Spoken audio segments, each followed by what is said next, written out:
What's up, guys? How you guys doing today? I hope everyone is doing fantastic. As you can see, I'm doing wonderful today. Welcome back to another video. Welcome to the world of soccer.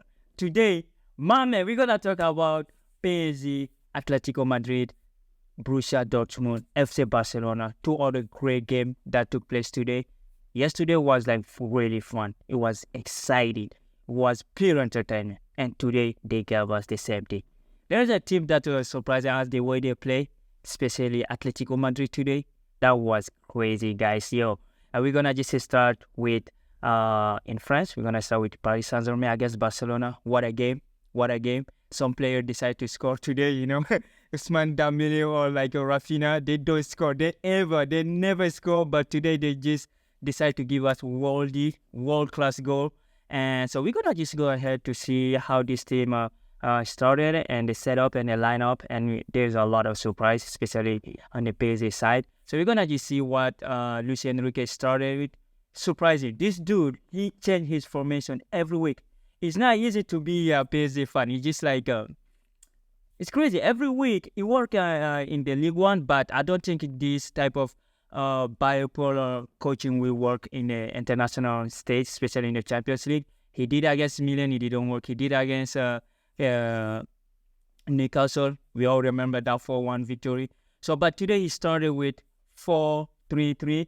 He started with Donnarumma, Lucas Hernandez, Lucas Berardo, which are two players that are lefty in the center back. I was surprised that Marquinhos is starting the right back when they said Hakimi was absent today and Mukele was out for commotional procedure, and Nino Mendes at the left back. And we have Fabian Ruiz, Vitinha, Kingsley, which is surprising. Why he didn't start Warren Zaire-Emery? What's going on in his head? I don't know. It's crazy. And then we have Marco Asensio, a first number 9, while you have a 2 number 9 in the bench. You have a Random Clomini, you have a Gonzalo Ramos, but he decided to go with our first number 9. And Usman Dembele, great game today. And of course, the baby goat, Kylian Mbappe at the left side. So we're going to start. Barcelona came with the same formation, 4-3-3. Xavi Hernandez, I think he wanted to take a revenge what Enrique told him yesterday, because yesterday at the press conference, Luis Enrique said, his Barcelona team was far better than Xavi's. So I think today was just a statement to make, to show him he was lying, So he started with Ter Stegen, Araujo, welcome back, sir. That's him being there was a huge impact for the Barcelona. And Gobarsi, 17. Guys, this is a 17 years old. Gobarsi started, and then João Cancelo, great guy, can play left or right anywhere you play him. And then Jules Koundé play against his former teammate, national teammate, Kylian Mbappe. And Ilkay Gundogan, Sergio Roberto. Surprisingly, I didn't expect to see him. I thought Pedri gonna start, but we're gonna talk about that later. And Frankie de Jong, Rafinha, the Brazilian finally decided to be Brazilian today, and Roberto Lewandowski, and Lamine Yamal, the 16 years old. So this was the lineup. So like that's from the beginning I told you, like I was surprised the lineup from PSG, because what happened? Why you choose your men like this all the time? It's just crazy, like how coaches decide to do stuff like that. It's just like a piece of Pep Guardiola put in play anywhere. But anyway, the game started really good, a lot of intensity, Everyone was worried that we're going to have a boring game because yesterday was crazy. But today's game was fantastic too. They were fantastic. So PSG at forefront, they control the ball, monopolizing it. PSG is kind of really dominant team with the ball. They can dominate any team in Europe at the moment, I think, except maybe Man City. But Rafinha scored the first goal in the 37th minute. But before that, PSG had the ball, but didn't create a lot of clear chances. There was chances, but they weren't clear, I think Dembele was having fantastic game today against his former team. I think he wanted to make a statement, but he did. I think Barcelona fan would be really angry because when he was at Barcelona, he wasn't scoring. But anyway, Rafinha scored opener, 37 minutes. Mistake from goalie, Jolaji Donnarumma. You cannot do ball like this. Like I know, he's we call in France exterior centre. He centered the ball with his outside of his foot. It's a beautiful cross, but you don't push the ball to the defender or to the striker. You push it out, right? That's how every goalie should do. and then he put it on the feet of Rafinha. He wasn't even that dangerous, to be real. Roberto Lewandowski was there, but he should take that ball to the corner, but he gave it to inside. Rafinha opened the goal, he controlled it. He's a striker, international player. And then the opener, and we went like that in the first half. The first half was kind of, statistically, PSG dominated the game, but Barcelona had a great time. I was interested in the fight between Lucas Berardo and Robert Lewandowski. I think Robert Lewandowski eated him throughout the game. He dominated. He just saw him, you are 20 years, you're only 20 years old, So he really dominated him. But the other side, Kobarsi, like Jules Koundé was, the individual markers on Kylian Mbappe was on top today. Mbappe, I think Mbappe, personally, I think he have a great day, good day in the office, but he didn't score. But the 1-on-1 he was taking, it was good, but there were only 3 against 1. So he was always trying to take it by himself. But sometimes you just have to play with your team. He was like, Mbappe, don't play like this. We need you at the top level. You play like this, you go to Real Madrid, you're going to be on the bench, man. You have Vini. Vini doesn't play around like this. So you guys play the same position. So, like, you need to change. So I think defensive work where PSG was Lucas Berardo couldn't handle Roberto Lewandowski. And, like, there was a lot of free space for this player to exploit. Lamine Yamal and Rafinha. So the first half was kind of PSG had the ball and Barcelona was counter-attacking really well, And plus Kobarsi and Araujo did really good on stopping Mbappe and Dembele. And Dembele almost killed João Cancelo. But, like, he was doing all right, like the defense handled themselves all right. And I went on the first half, 1-0. We know, like, PSG gonna come back because the fan was really absolutely phenomenal tonight. All the tifo was fantastic. The atmosphere in the stadium was crazy. It was just beautiful to watch how the ultra animated the game. The animation was fantastic.